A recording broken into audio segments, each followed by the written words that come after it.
And that's because, like the Alfa we saw earlier, this car was designed to be as fat as Iggy Pop. Inside, there's no glove box and no carpets. The glass is just 3.5 millimeters thick, 1.5 millimeters thinner than the glass in normal cars, except in the back windows, where there's no glass at all. No lacquer is added to the carbon fibre trim to save 1.5 kilograms. The whole chassis weighs less than James May. The trimmings are titanium and the body is made from just 5 panels, which means less glue and fewer bolts are needed to hold it all together.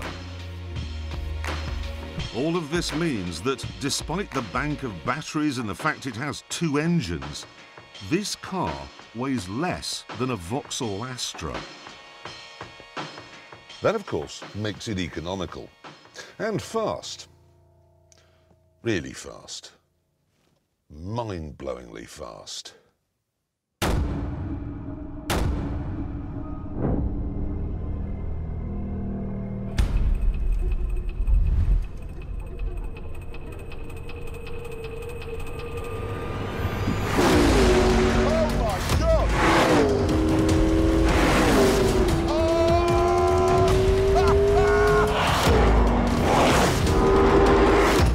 In fact, is the main reason I brought this car to Belgium, because Belgium is home to this place.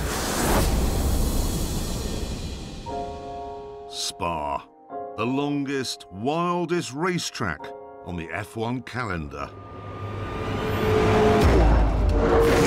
Have they made something go this far? Okay, let me just slow it down while I explain what's going on here. The electric motor and the big V8 generator are working together so that I have at my disposal 903 brake horsepower. Oh. Obviously, I've driven a Bugatti Veyron that has more than that. But a Bugatti Veyron, oh, it has 4-wheel drive and it weighs more than most mountains. This is rear-wheel drive, and the only significant weight comes from the air passing over the body. Right, oh ruse. Flat in a Formula 1 car, not flat in this. They should have called this the Widowmaker. The throttle is a hyperspace button. Step on it, and you're gone. And yet somehow, even in this appalling weather, it got round all of the corners without crashing once. So how?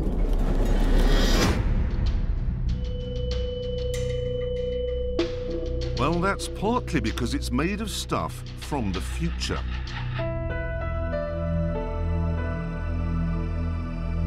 And partly because it's clever. It adapts, it moves around to suit its environment. As the speed climbs, the rear wing rises to generate more downforce. But as you go past 156 miles an hour, it starts to go back down a little bit. Otherwise, the weight of the air passing over it would be so enormous, it would break the suspension. Then you have the exhaust, which works with the rear diffuser to generate an area of low pressure into which the back of the car is sucked. The wheels are made from military-grade aluminium, the brake discs from a material that's only ever been used in the Ariane space program, and they're coated with something called silicon carbide. Apparently it's the hardest substance known to man, apart from dried Weetabix, obviously. And then the whole thing sits on 4 tyres that were designed and made by Pirelli. All of this means you really have the confidence to open it up.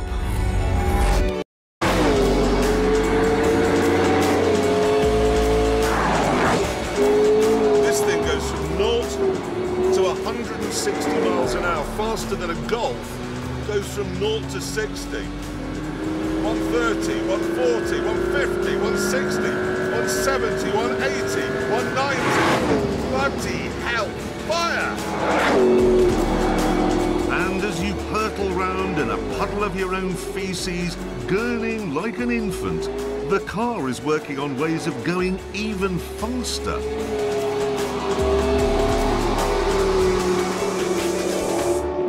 Let me give you an example. The electric motor is used to fill in the little gaps when the petrol engine isn't working at its best, like, for example, during gear changes or while the massive turbos are spooling up. And what I find hysterical about that is that Mclaren has taken this hybrid technology, which is designed to reduce the impact of the internal combustion engine, and is using it to increase the impact. That's like weaponizing a wind farm, or buying the Rainbow Warrior and turning it into an oil tanker.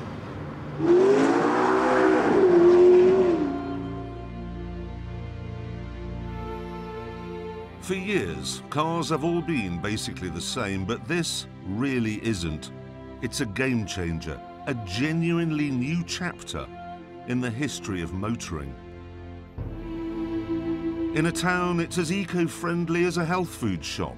On a motorway, it's comfortable and produces no more carbon dioxide than a family saloon.